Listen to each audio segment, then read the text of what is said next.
Hello, welcome to my dining room. This is episode 30 of the Live and Learn Knitting Podcast. My name is Anne, or Annie, and I'm coming to you from the banks of the Mississippi River in western Wisconsin.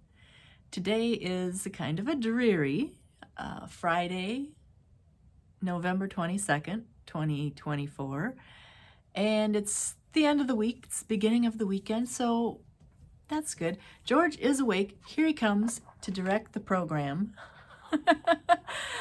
He was sleeping until I started getting everything set up, and then he's like, oh, it's my turn. So he might be active for a little bit until he settles down again. I have a knitted object here that he can sleep on in a little while. So not just yet, because I need to talk about it first, George. And it's chilly in here, so I can see where he'd want something cozy to snuggle up with right now.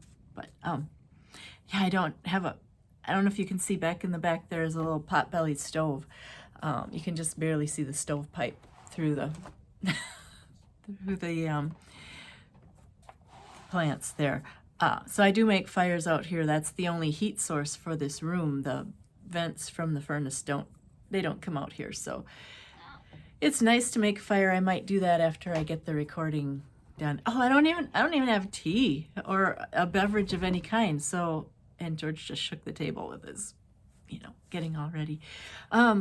So yeah, I'm really not as prepared as I thought I was. Oh well, that happens. And now he's sitting on my notes. So, because he likes to sit on paper.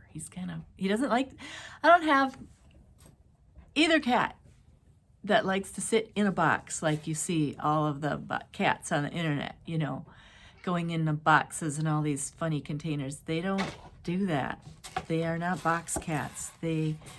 But George likes to sit on paper and mess with all kinds of stuff here. He's gonna drive me nuts today. I can just see it. So, he's rubbing on the camera. Oh, Georgie. I put up, and I know that we're getting off topic right away. I put up one of those little comb things you can buy that wraps around a corner, has all these little bristles on it that you can rub up against. And because I had noticed he was rubbing up against that corner without anything there, and he was turning it all dark and dirty, with his oils and his, yeah. So I cleaned it all off and I put up that comb thing on the corner, and he, oh my gosh, he's pesky. He avoided it. I noticed yesterday he actually is using it now. So it was a good purchase, and it came in a set of 2. So I have to figure out where the other one's going to go and get that put up. I just put them up with the double stick tape that comes with it because I didn't want to, I don't think you can drill into corners of drywall very easily, because usually they have sometimes they have a metal, corner plate that goes around. I think mine do anyway, so my corners. So yeah, I thought I won't get a screw into that. So I didn't even try. But he just left, so let's get going. Okay. Welcome. Thank you for joining me. Yeah, it's what this podcast is about. In case you don't know, I like to talk about knitting, creative pursuits in general, primarily knitting. There actually is going to be some non-knitting chat today, because I like to do, as all of us do. We're not just a one-trick wonder. So I like to do a lot of different things.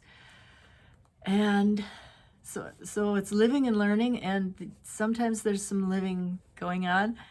I know it's been 3 weeks, I think, since the last time I podcast. Yeah, but it's been a hard 3 weeks. But that's life. It ebbs and flows, and hopefully good things will come. And we'll get, as I've said in the past, bring your own sunshine. You are the sunshine. So, yes, we'll make it happen. So there was, there was living going on, nothing too exciting to talk about, to share. Although there was one thing, and we can get right into that right away, I guess, the non-knitting thing. I think right after the last podcast, the next day was my birthday. And so I actually spent it, everybody said, well, what are you going to do for your birthday? Here's my exciting birthday. And I kind of do this every now and again where I do something that nobody else would think is exciting at all. But I'm ready. It's something I want to do, so that's why it makes it exciting for me. Yeah, they said, what are you going to do for your birthday? I said, well, I'm going to stay home and organize. Really, really exciting. That's what you do when you're in your 60s, I guess. Oh, no, that's just me. It's just me. You do you. But I wanted to just spend time upstairs in the craft room, the sewing room, the area, and go through stuff and put things to rights as much as I could in a day or an afternoon or however long it took me. So that's what I did. In the morning, I got up and I made a pie for myself because my mom, when she was pregnant with me, she told me, I always ask, well, what happened the day I was born? What was it like? I knew it was an afternoon delivery. So she said, well, I got up in the morning and I made apple pies, and then I went to the hospital and you were born. Boom. And it wasn't really that easy. It was complicated. She lost a lot of blood. She had transfusions. She was in the hospital for, I want to say, a week or 2 weeks. I'd have to look back in my dad's diaries to see when she came home. But yeah, it was because I was she was 45 when she had me, and I was the 6th child, and so unexpected birth, or unexpected baby, and yeah. Anyway, so I always thought, I mean, most of the time growing up, I had cake for my birthday, but I always thought, well, really, I guess I should have pie because that's what she was making that day. So, and I like a good pie. I like to make pies. I think I'm good at pies.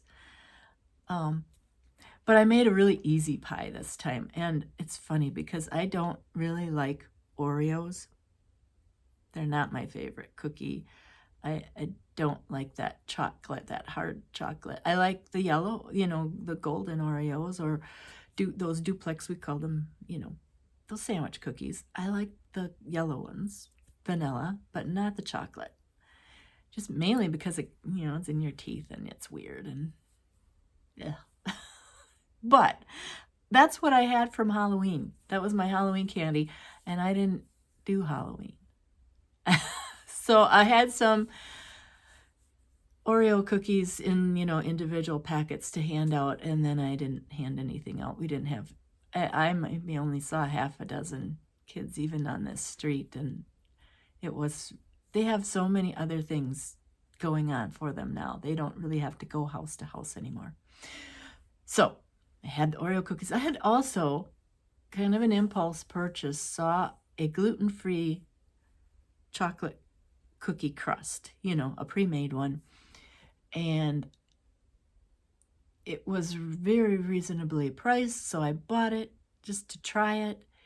And I thought, well, all right, you have Oreos, you have a chocolate crust already. So I made this sort of a conglomeration of a cookies and cream Mississippi mud pie. There was peanut butter in it. There was, what was the creamy part? Oh, cream cheese. Cream cheese, peanut butter, powdered sugar, espresso powder, just a whole bunch of things that I mixed together and crushed up. It was really nice with those individual packages of the Oreos to smash them with my meat mallet. Really easy. I don't have a food processor. I don't like them. I don't like the noise they make. I have a little mini one that is pretty useless. You can only do a few tablespoons of something at a time, and it still makes that icky noise. So I very rarely use it. So yeah, and sometimes I think it's, I have a small kitchen with no space. it takes up too much space and it's hard to clean and just no, not doing it. So easier for me to smash those Oreo packages with my meat mallet sideways, not the sharp parts. And they crumbled up really nice. So I put them in the pie, put it in the fridge, and then I went upstairs and organized and had a great time doing it. And the pie, by the way, when I did eat it, it was really good. It was hard not to eat a lot of it at once. It lasted many days. Oh, but it was good. So, there was that. But yeah, upstairs organizing, I did get through some boxes and empty them and put the things where the things should be. And it was, some of it was yarn and knitting stuff. Some of it was sewing stuff, needlework, different things. So one of the things I kept moving around was this, and this probably isn't the first page. I don't know if I have a first page to show you even. Oh, I guess I do here. Color block zip pouch sewing pattern. And it looks kind of small on there. It looks like a little coin purse almost. It said the fabric, I think I did, yeah, I made it to the dimensions, I believe. So it called for a 6x9 pieces of fabric. Well, what happened, I kept seeing these pattern pages, and I'd pick them up and I'd set them somewhere, and then they'd be in the way, so I'd set them somewhere else, and they'd be in the way, so I'd set them. I moved them so many times during the day and think, yeah, I want to make this project someday. I want to make this project. And then I was moving fabric and notions and other things, and finally I thought, well, I've touched all of the things that I need to make this project. And I've given myself a few hours of organizing, and it was good. So now I think it's time for me to indulge at my creative process and make the darn zippered pouch already. So, and that's what happens with me with the organizing a lot of the times, especially with the yarn and the knitting, is I see the, raw materials and I think, oh, well, hey, I know what I could make with that. And then I start making it. And that's how I end up with too many unfinished projects, too much disorganization because I don't stick to my plan. And, just, yeah, everything's all over the place. So I really tried to be good this time, and I did get some things organized. So I thought, yeah, it's time to, best of both worlds, do a little of each. So I actually started, I had picked out, I thought, oh, this would make a nice lining. What goes with this? What would be on the outside?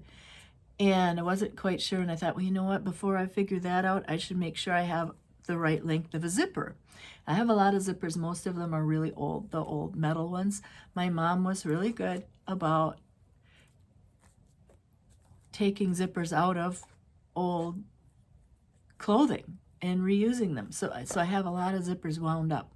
And those old metal ones, if anybody has a good tip on how to make those old ones work better, be smooth again, I mean, maybe it's just not possible. But if there's would spraying silicone spray on them work?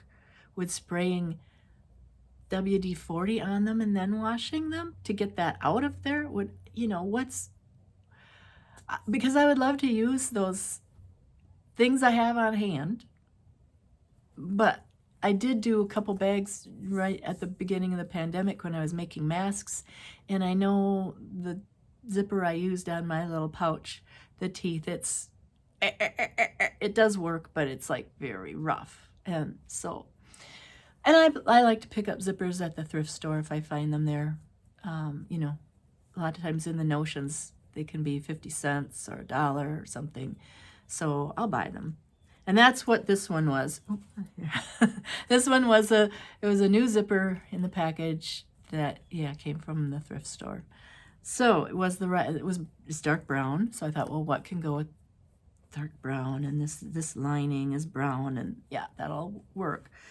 So I have been coveting these bags. If you watch Rebecca Clow, Crea Bea, her podcast, well, she's got some project bags that are velvet and they have embroidery on them, and they come from Elizabeth Scarlett, who is in the UK. And I'm sure there are US bag makers on Etsy or whatever. You know, if I would search velvet knit project bag or zippered pouch, I would have found some. But you know, it's a rectangle, it's a bag. I can make that bag. I can sew a rectangle. That's easy. So I hesitated. I really wanted one, but I thought, no, I have velvet. I know I do.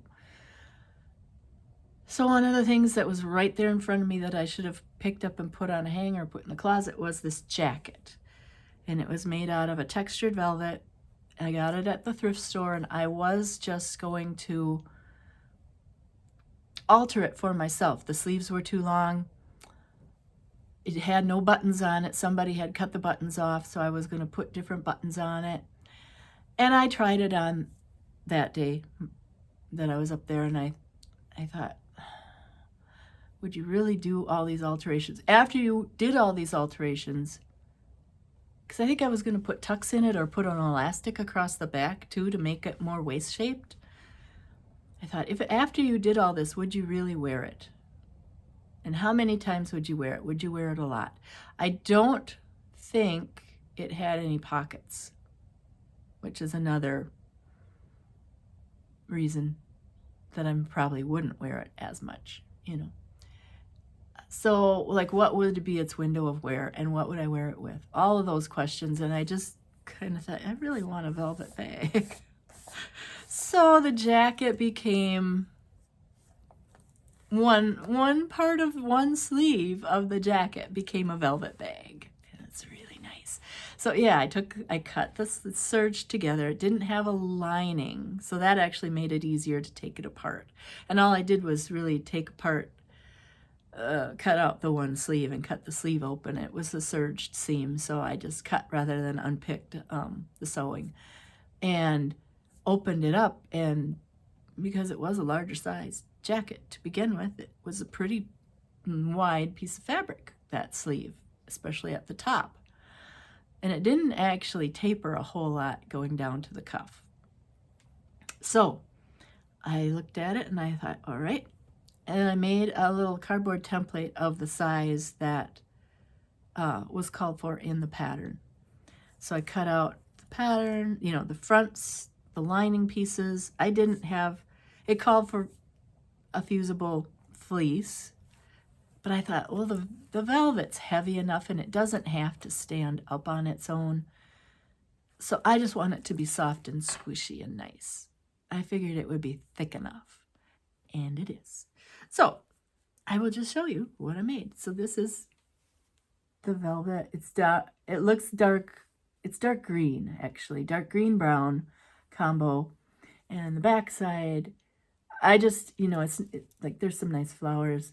Not a super great pattern on the back. I wasn't going to fussy cut it to make it pretty on both sides. This is the front side. So here's the nice brown zipper. And I want to talk about putting in this darn zipper because I did it wrong again, kind of. I think it was really a pattern. It has this little tab with, they call for a D-ring, and before I went to go hunting for a D-ring, I actually found this, which I think was supposed to be used in something else, but I don't remember what. But again, it was kind of like laying there ready to be put away, and I thought, hey, there's a D shape. This will go on there, and that's kind of nice because I can hook it into a bigger bag that way if I need to. And then I had this, was actually a stitch marker for knitting, and I don't really use these kind that dangle like that, or, you know, that have a big thingy on them. So I thought, well, hey, that'll go on the zip as a pull, which is nice. So here's the lining that I used. Nice fall autumnal leaf pattern. This was a fat quarter that came from, I can't remember where, Hirschner's maybe. When I went to the warehouse sale, I got a lot of fat quarters one year. So the zipper, you can just barely see. There's, there was, and that's not focusing very well, but there was supposed to be that sew a tab over the end of the zipper, and then, when you fold it, when you sew the side seams then and turn it right side out, you're supposed to see that nice tab. I sewed too close to the darn tab again. I followed the instructions, and this pattern came from Polka Dot Chair. I'll put a link to it in the show notes, of course. When it gets to that, and there are step-by-step photos here, but when it gets to that part about sewing that seam around the tab, or how to put the tab on, like I cut the tab the size they said, and I folded around the zip. It didn't say anything about trimming the zipper to make that tab stop closer to the stop in the beginning. It didn't say that, or if it did, I didn't read that. I know that said it on a previous one, and I still did it wrong on a previous bag I made. Yeah, it doesn't say to trim the zipper ahead of time. In fact, theirs shows quite a gap between the tab and the zipper stop. So I followed their directions. And then their directions for sewing up the sides just show you, sewing. I sewed it like they said. And actually, it's hard to tell on their finished product where their tab, where that little, covering, how theirs came out either. So you can't even hardly see that. It's almost like, why did I bother? Because it got sucked down into that side seam. Now, my cousin Elaine, who is the one who I'm making the sweater for her daughter, Lauren, she gave me 2 zippered pouches, and one of them I was using for a wallet, and that's why I wanted to make this. This is a little bigger, and this is now my new wallet. Holds all my money, all my little bit of money, and my cards, and my, how many darn punch cards do we have? There's a good one, though. That's Utopia. Punch cards for things and all of that. Coupons and, some change, you name it. Goes nicely in here now. It was a bit tight in the bag that I was using, that Elaine made. And I had actually used that for so many years, it was becoming threadbare, and you could see the quilt batting showing. The fabric was just dissolving. It was gone. So there was that one, and then this one, which is actually, she made this one too, and this is nicer, but see how nice her tab edges are on here that cover the zipper? Now, she cut her zipper, and the tab actually goes over the teeth, and at both ends, it's right up against, like, that makes the stop on this end. But look how nice and even and smooth. And I had, at one time, done this, turned this thing inside out to see how she sewed. Let me just finish getting it inside out here.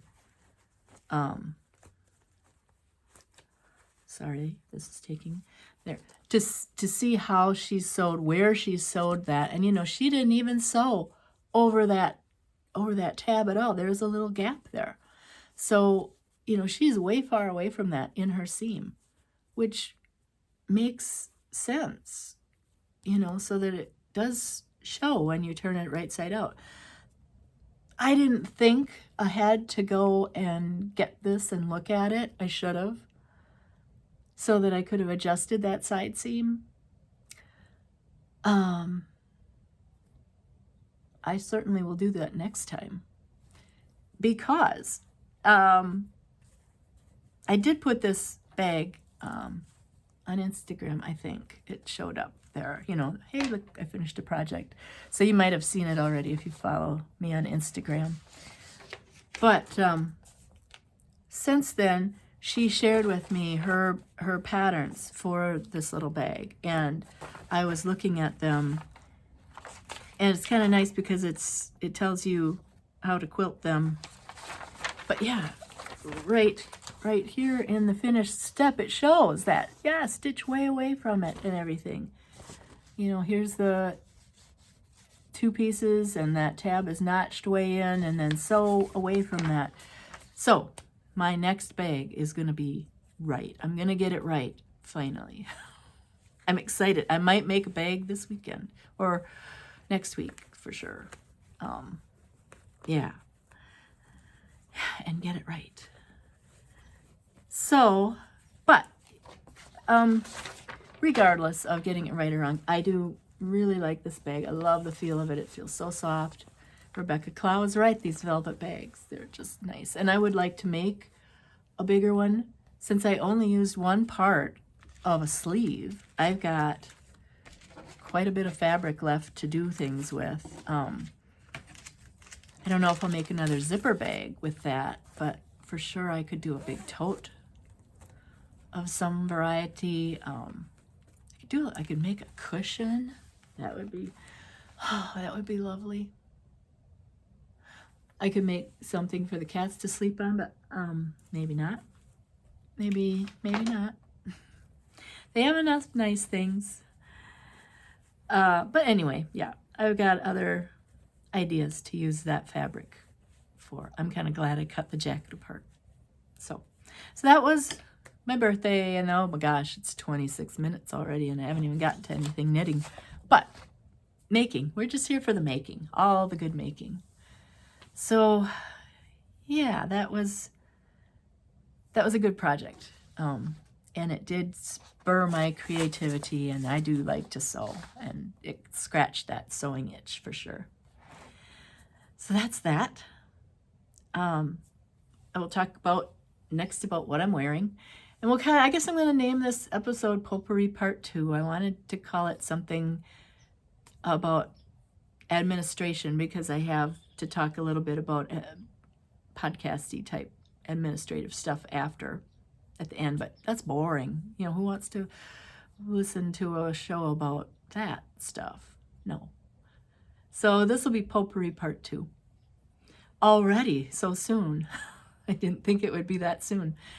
But this is it's a shawlette. It's called The Age of Brass and Steam. And how many of you have made this? Because it is a popular pattern on Ravelry. It's a free pattern. Oh, I forgot who the maker is. Oh, I guess I have my page up here. So the Orange Flower Yarn is the designer. And yes, it's called The Age of Brass and Steam Kerchief. So they don't expect it to be a full-size shawl, but you can, you know, because it starts up here at the center and you're just doing center increases. You can make this any size you want. You could make a full-size shawl. Some people have. It's really nice. It's just got that stockinette interrupted by those rows of eyelet. You know, you do a garter, you do a purl row, then a yarn over knit 2 together, and another purl row. That's a very basic eyelet that is in a lot of patterns. And you just do that every so many rows, and you work till you run out of yarn.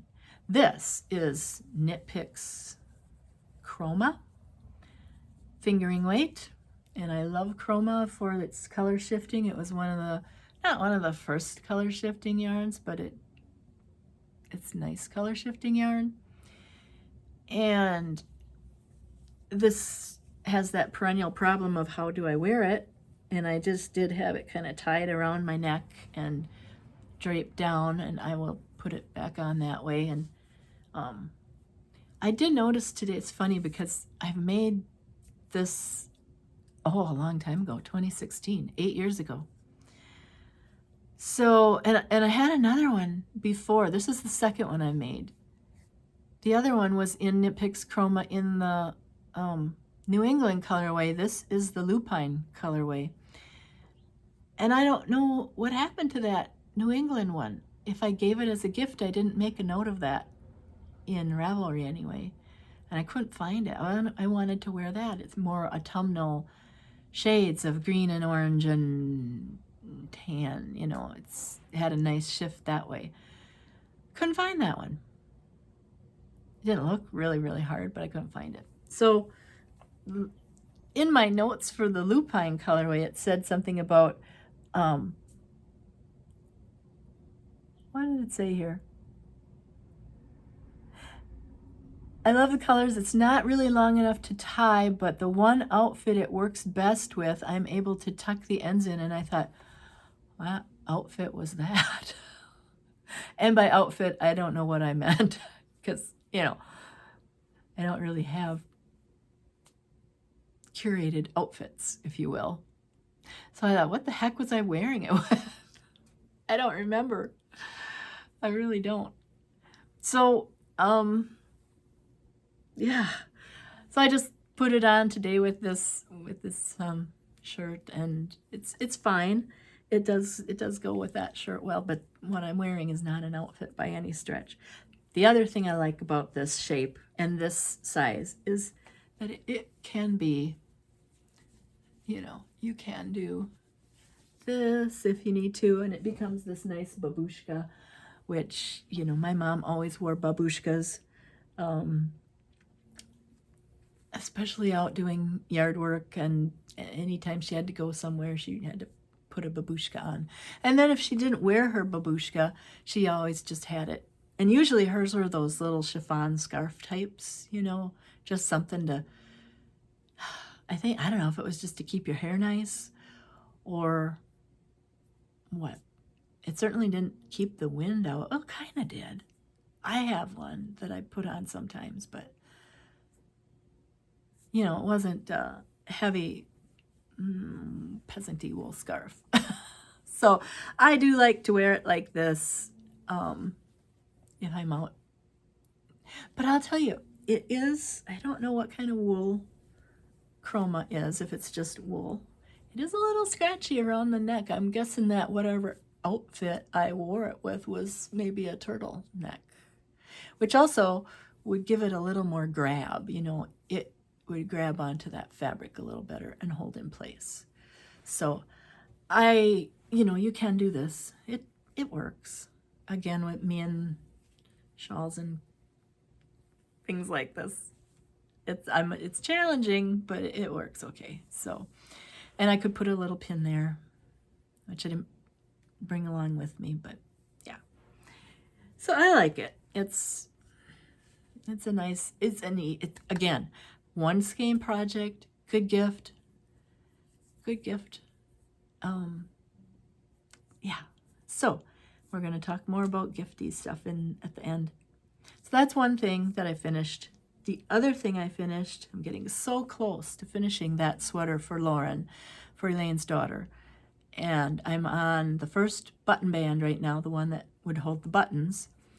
And Lauren still hasn't picked out buttons. So I'm not sure what size buttonhole I decided. I told her, I sent her an email this week. And I said, I think I'm going to make the 2-stitch buttonhole, the bigger buttonhole. And that way, when she finds buttons, if they're too small, we can stitch that together a little bit, rather than, you know, trying to force them through a smaller buttonhole, larger ones through a smaller buttonhole. So that's the plan right now. But I'm still holding back in case I hear from her like, hey, look, I found the great buttons finally, and they're this size. We're kind of racing each other to the end here on the project. But yeah, I hope to finish that this weekend. So, and then I have all the ends to weave in and block it, wash it and block it, and oh, then it's gonna just look stunning. So in the meantime, I knew I would have extra yarn. So because the sweater was getting too big to carry around different places, I cast on a hat to use up some of the extra yarn. And yeah, I got to take it a lot of different places. And so here is the Chimera beanie. Well, hat, because it can be, look at that texture. Isn't that gorgeous? Texture, and that Malabrigo Rios yarn. Such a lovely color. That kettle dyed, heavily saturated, but you know, it's got highlights to it. Yeah, just beautiful. I'll put this on for you. I finished it on Tuesday, and I washed it and blocked it yesterday, and it did not grow. It's, I think, Rios is superwash or machine washable. It's merino. But just put this in the sink. I was happy. It did not completely lose its elasticity and go limp. So, it's still a beanie. I like it as a beanie, but I'm going to lose my headband. If you put the cuff down and put it on, then you've got the slouchy option too. So, I don't know how Lauren will wear it. I'm not a fan of the slouch, but it's there if needed. Oh, you know what? I know I didn't tell Lauren, but I will tell you guys. I was worried when I was going to have to restart this sweater that the yarn, the sweater, the first edition was just too shabby looking. It looked, it was sitting around. It looked, as they say with books, it looked shop worn. And I was really worried that it would not knit up well in the second iteration. So I went and bought a sweater's quantity of this same yarn again to have on hand in case it all went to hell and I couldn't use that yarn. Well, luckily that didn't happen. And so now I'm sitting on another 10 skeins of Rios in the Ceresa colorway, thinking, what should I do with it? But look how nice I love this color, and look how nice it looks. It's a good color for me, isn't it? Yeah. So I think I'm going to have to make a sweater for myself, and maybe a hat. Maybe this hat for myself. I'll just never get done knitting this pattern. I do want to make this pattern for myself. Maybe. I've looked at some of the finished projects on Ravelry, and I'm not sure it would be the most flattering for me, like where that texture band comes across the chest. In different sizes, things fall differently. So I'm not sure it would be the most flattering sweater, but I could for sure enjoy a hat like this. Yeah, so, and this took 65 grams, I think.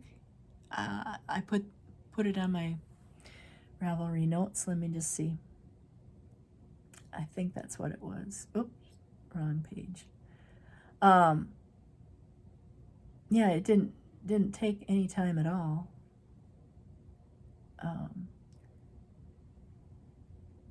68 grams. So just a little more than half a skein. So we'll see. And I'm thinking, I'm not sure how I weighed the yarn I have left before I started the button bands, because I thought they're all kind of oddball sizes right now. And I thought, well, I'll use the biggest one so I know I have enough, and then I'll weigh what's left so that I could maybe use one of those smaller oddballs when I do the buttonhole band and get it, so then I'll see how much I have left after that, because I thought about making one of those Empower People cowls also out of that yarn and giving that to Lauren as well. That's just a quick garter stitch piece of knitting, so I should be able to use up whatever leftovers are left doing that. And then she'll have a 3-piece set, and she probably won't wear it all together at once. That would be kind of weird. And she could give the cowl to her mom if she wanted to, or the hat to her mom if she didn't want it. Anyway, yeah, it's nice to use every bit of yarn. So that's that. That is actually all the projects to talk about today. 3 projects. Plenty. That's plenty. So now I want to talk just a little bit about, I hope it's not boring, but about podcast stuff. So thank you to all the new subscribers. And we had a burst of subscriptions after the last episode. And I'm always pleasantly surprised and kind of puzzled, like, what did I say that was so appealing? Or how, what happened that people all of a sudden, oh, look, discovered the podcast and signed up. That's great. I love it. Thank you. But I never know what triggered it. It's so hard to say. So, anyway, thank you.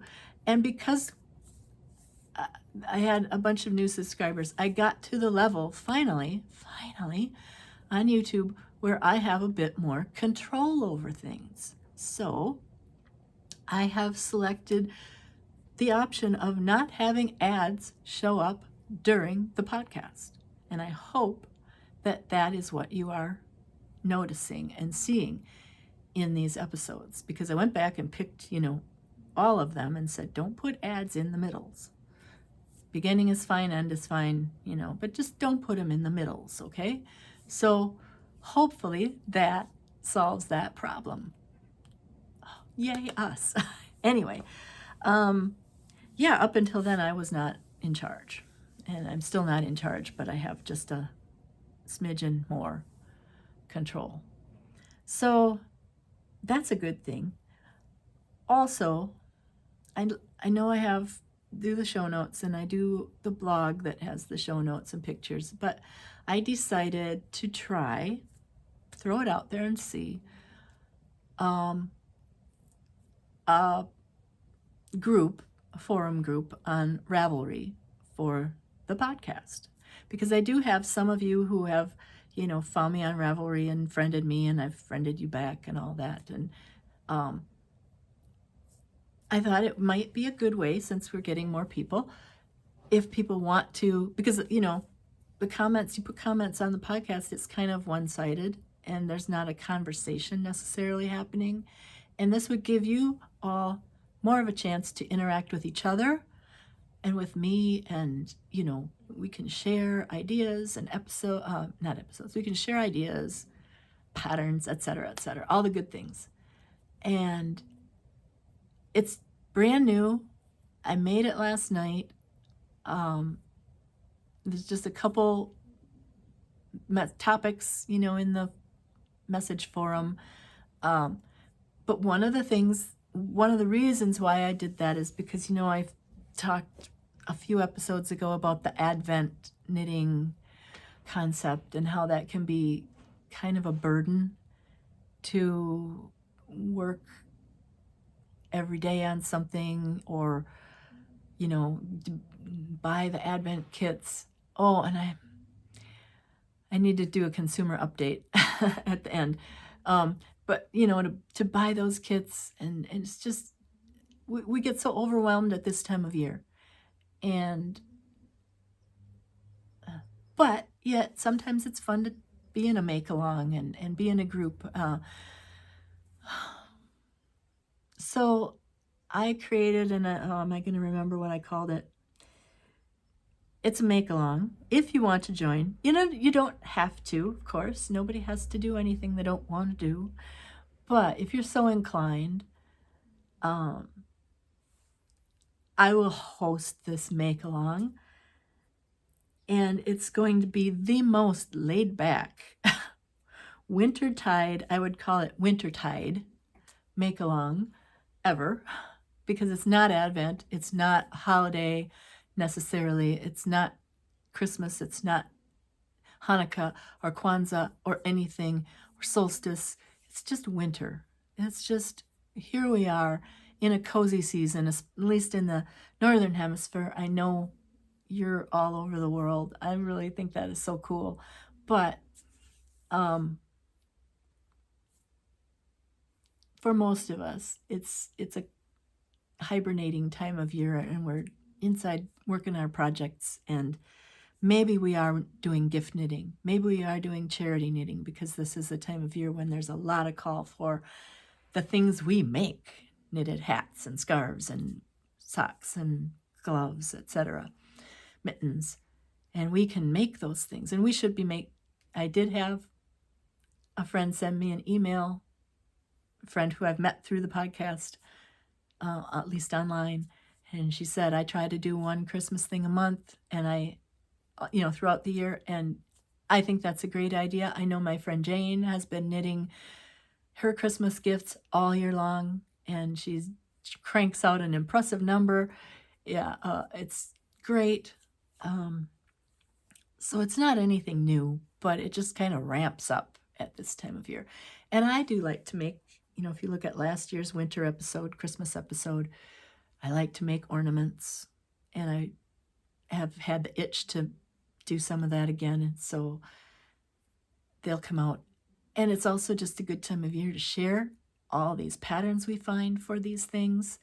There are a lot of free Advent things going on right now. Arnie and Carlos have their Christmas stocking make-along going on. Rowan just finished a knit-along for a snowflake scarf that was gorgeous, and I saved all the patterns. I haven't started the scarf. I don't know if that's what I'm going to make out of those designs, but some of them are just beautiful. So, there's a lot of that happening right now. Andrea Mowry's going to have her Thanksgiving knit-along starting next week. It's a very nice sock pattern. It's the texture pattern from the Gibb sweater, which I made that Gibb sweater. And I actually changed to a different texture pattern, very similar looking. So I thought, well, maybe I'll make Andrea's socks and actually try the actual pattern in the socks. They're short, so they will not take, you can make them any length you want, but they won't take as much time if you don't need them to. So, yeah. I just thought it would be a nice place for us to gather and, give each other encouragement and share ideas, share tips, share projects. So if you're so inclined, look for it on Ravelry. Some of you who are my Ravelry friends, I sent you an invitation to join the forum. No pressure. You don't have to if you don't want to. But, yeah, we'll just see how it goes. It's so funny because I looked at it this morning. So I sent out some invitations last night, and it was kind of late. But I looked at it this morning, and I thought, did anybody join yet? Did anybody just happen on it and join? No, it's still like, here's the forum. There's one member, and it's you. Oh, how sad. But sad and funny all at the same time. It's like, oh, okay. What if it stays that way? Oh, ooh. I don't think it will. I'm fine if it's 3 people. I'm fine if, if it's a dozen. Ooh, that's overwhelming to me. To have over 1,000 subscribers is just unfathomable to me, Who are all you people? Thank you. I really appreciate it. And it would be overwhelming to talk to 1,000 people individually, wouldn't it? So, yeah. So there's that. There's this Ravelry forum. And I will tell you now, but I'll put this in the show notes, and it's on the little Ravelry forum. There is a hashtag to tag your projects, and I'm still hashtags are a bit of a mystery to me, but it's hashtag, and this will be all caps LLK, then all lowercase winter 2024, all caps MAL for make along. Again, I'll put it in the notes. But if you tag that on Ravelry, if you hashtag that on Instagram, if you're so inclined to post on Instagram, I understand that maybe it started just already this week or last week that you're not going to be able to follow hashtags on Instagram anymore, which is kind of bad. I know a lot of people have said that's what they do, is they follow hashtags to get inspiration for projects. And I haven't done it, but I understand that. I will search on a hashtag or, put one in and then click on it because they're live links. So click on them to see where they lead. And it's very interesting.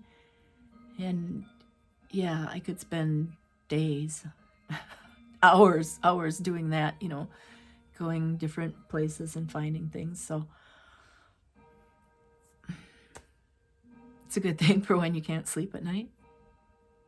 And I'm a bit scared because I'm kind of wondering if that's why I don't sleep at night, because it's like, oh, it's 3 a.m. It's time to go and look at Instagram. Have I trained myself that way? Perhaps. No, some nights are really good for sleeping. Some aren't. It's good to have plans for when they aren't. Anyway, that's it.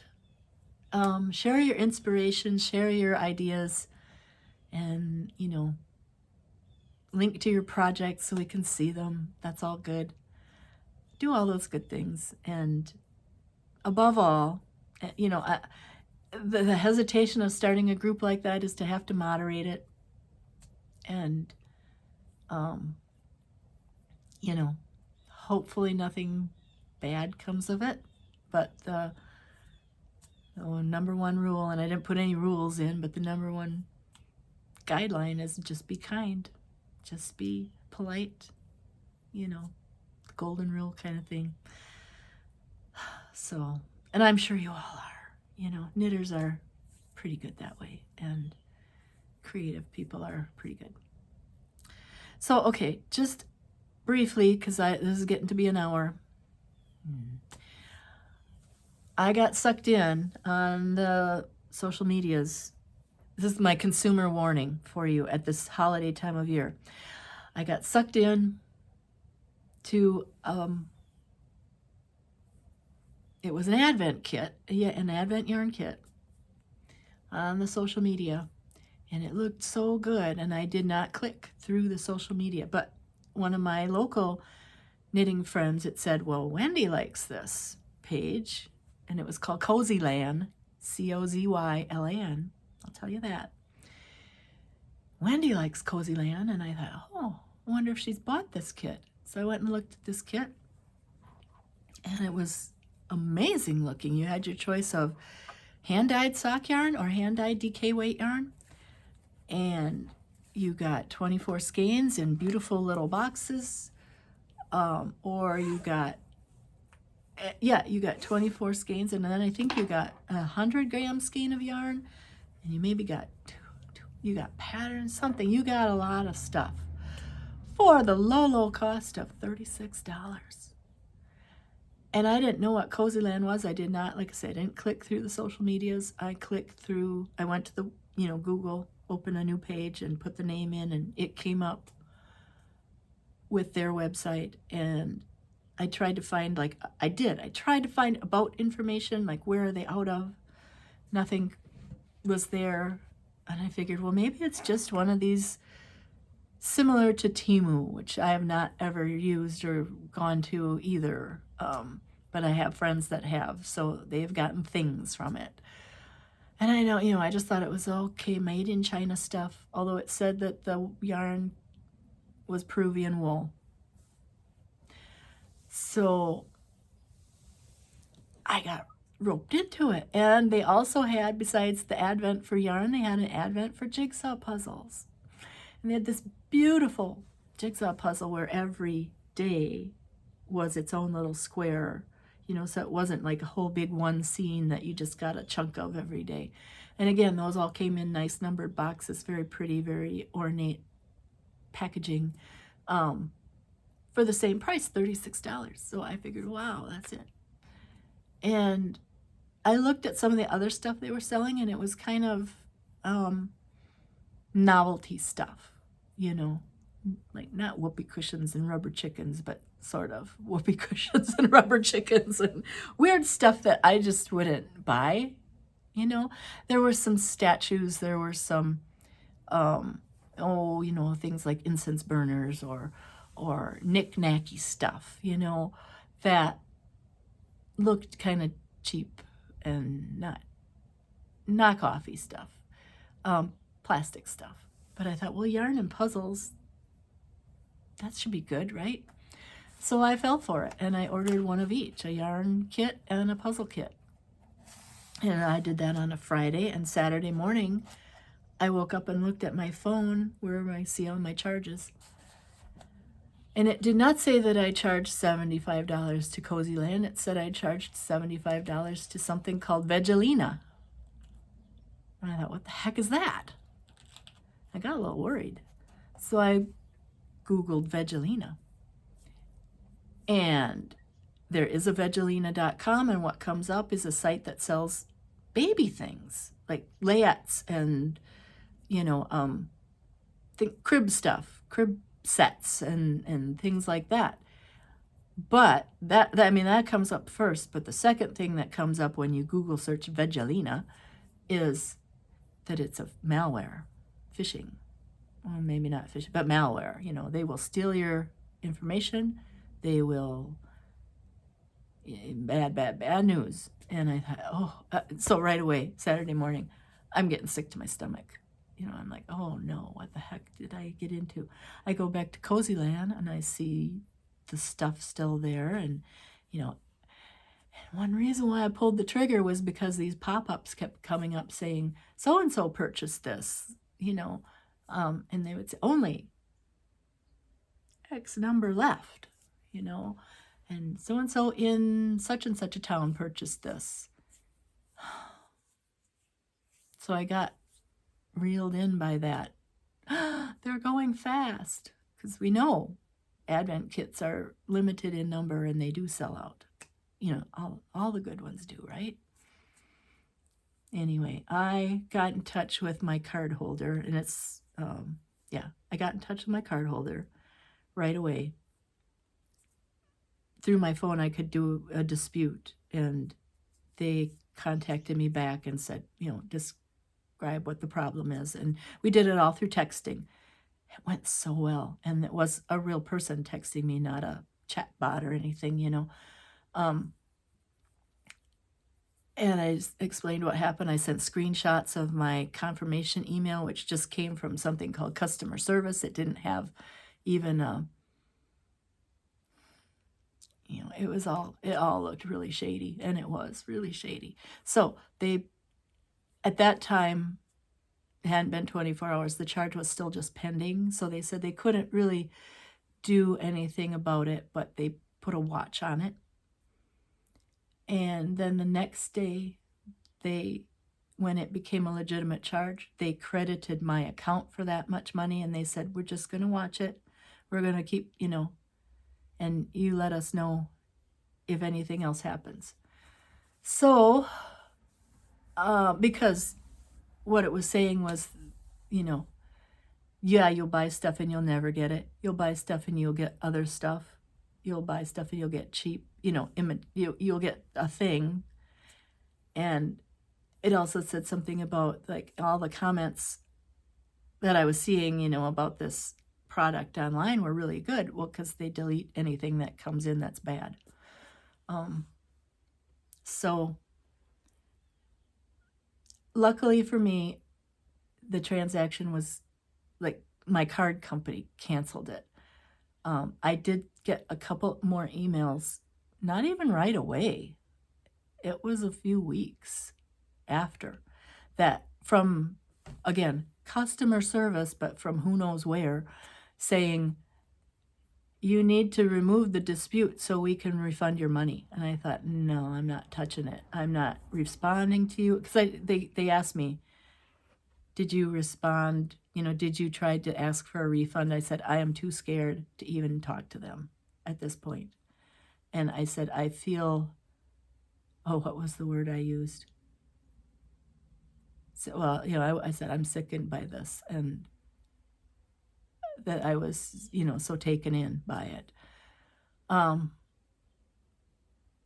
So gullible. That was the word. I said, I feel so gullible. So they took care of it all. And I sent screenshots of those secondary emails that I got to the dispute. And they have it all on file. And yeah. So I was not charged. I did not get any product. That's okay. I'm happy that, it all kind of, nothing bad has happened that I know of, yeah, but beware. If it looks too good to be true, it probably is. We all have heard that how many times, but it never gets old, does it? We all need to keep that in mind with online purchases. And, you know, and really, did I need either one of those things? No. It was just an impulse buy that was a bad impulse. Very bad. So I'm not going to end on a bad note. No.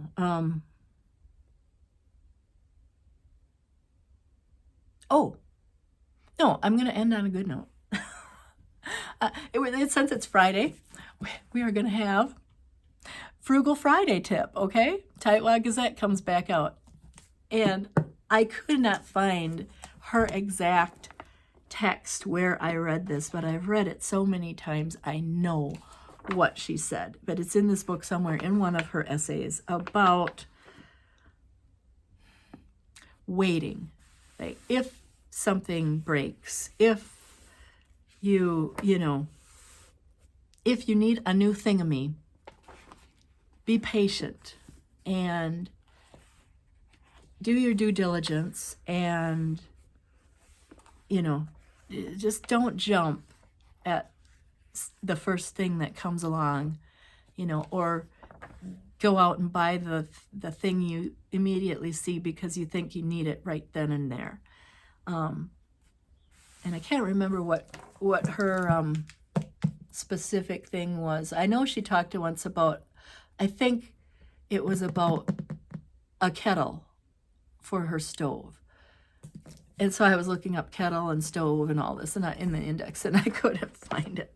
But I think that's what it was. Like she burned her kettle too bad to boil water in.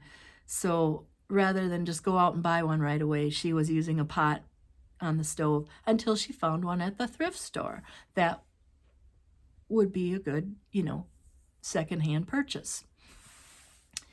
So many years ago, maybe I want to say 10 or 15 years ago, my old microwave had gone bad, and it happened to be rummage sale season, so I went around to rummage sales with, you know, you can't always look for specific things at sales. But I went around to rummage sales, and lo and behold, there was a small-sized microwave that would work for me, you know, all white, not metal, and had a nice oval-shaped window to it. So it sort of had this retro look to it, even though it wasn't. Just that nice oval window was a little more unique than a square, boring old window. So I bought that for the low price of $10 and brought it home and used it, for 10 or 15 years.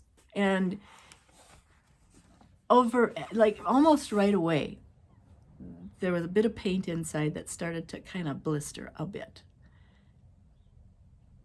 Wasn't bad. But over the years, it has gotten to a point where the paint wore off. And you know that. We all know that's not good, right? And I even bought a little bottle of repair paint for microwaves, high heat paint, to paint on that. And the procrastinator in me never did it, that's my bad, you know. But of course, it got worse. It spread. Other parts started paint chipping off, etc. It got bad enough that the spinner, it didn't completely stop, but it was having trouble spinning. And actually, I think that's what wore out on the old microwave too, was the turntable stopped rotating. The old one, prior to this oval window, pretty one, did start arcing. And it's like, okay, it's time to stop. Time to get rid of that one. This one never stopped arcing, but it just really started looking atrocious inside and was getting harder and harder to clean. So I had been looking online, and I wanted kind of a retro looking one to fit in with my 1950s era kitchen, old-fashioned kitchen look. So online, those are $100, and at least, you know. And I was wondering, well, do they really work? Are they, because they're all off brands, you know, it's not anything big name brand. But, so I was skeptical. And every now and again I'd look online, microwaves near me, used for sale. And I just wouldn't see anything that really grabbed me for a reasonable price. So the other day I was trying to clean the microwave, and I thought, this isn't working. So I looked again, and lo and behold, there was one very nearby for half the price of new, and it had been used for less than a year. The person just changed residences, and the residence they moved into had a built-in microwave, so this was surplus to requirement. And now it was baby blue, turquoise. Not necessarily the first color choice for me, but it's okay. I went to, did the communication and went and checked it out. They had it plugged in. It was working. It was pristine inside. So I was very happy. Now, had I went out and jumped and even a year or more ago and just jumped at trying to buy a microwave right away to replace this one, I would have spent twice as much money. So, and I actually even thought, well, when this one does go bad enough, maybe I will just see how long I can get along without it. Heat things up on the stove. We used to do that. I could still do that. Heat things. I have a toaster oven. Heat things up, and maybe I just move that to where the microwave was, because I don't have a place for it. I have to haul it out every time I want to use it, and it's small. Luckily, it's small. Use the toaster oven, use the stovetop. I was going to get along without it, but this really pretty retro-looking microwave came along. So that's my frugal tip for the day. Yeah, just be patient and, check out.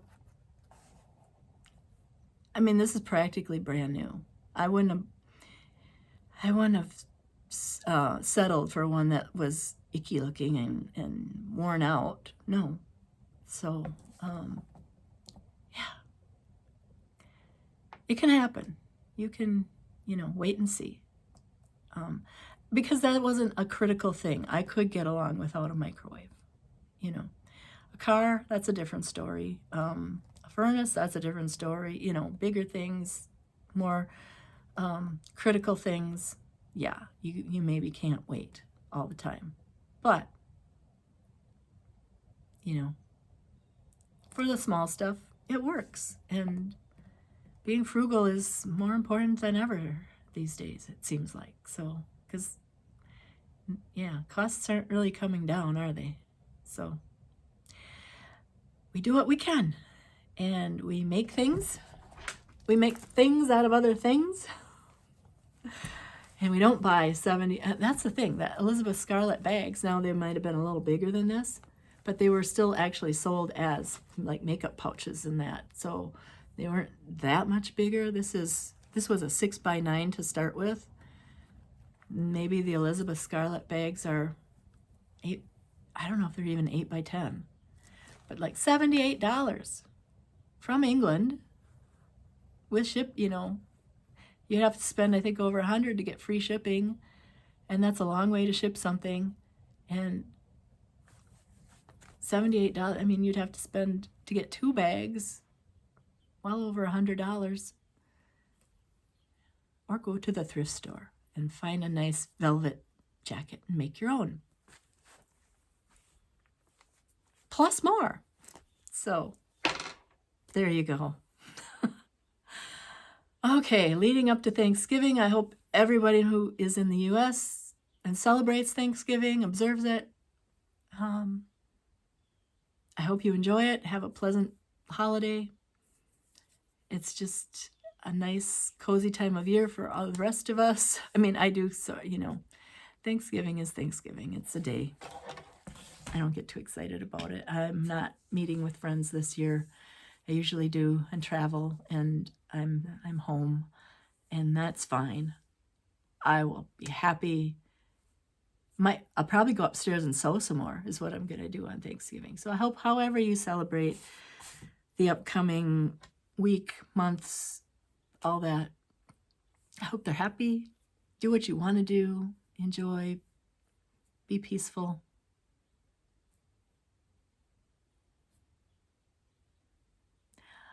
I had a good quote that I saved, and I don't know where I put it. I'll find it for next time. But yeah, don't overdo it if you don't feel like it. It's not, just enjoy. Enjoy what you can. It's all good. So, thank you for putting up with me for over an hour. Maybe you're left already, but yes, keep on keeping on. That's maybe as good as it can be for today. So thank you all. Have a good day. Bye-bye.